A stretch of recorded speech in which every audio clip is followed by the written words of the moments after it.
چطوری؟ اومدیم کافه آقا، یکی از معروف‌ترین کافه های رشت برای خوردن صبحونه. صبحونه‌هاش خیلی جذابه. خب شما چی می‌خوای بخوریم؟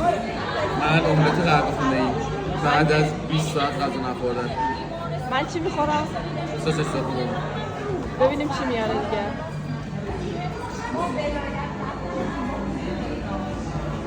اون قسمت هم برای کسایی که میخوان سیگار بکشن، فضای بازه.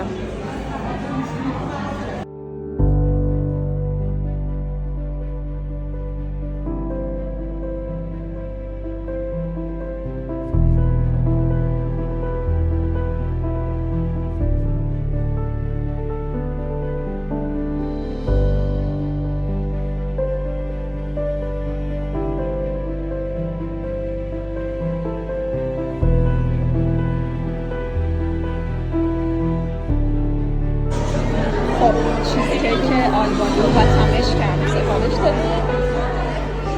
کیکاش هم اینجا خیلی معروفه، اگه دوست داشتید امتحان کنید. ایداش امتحان ده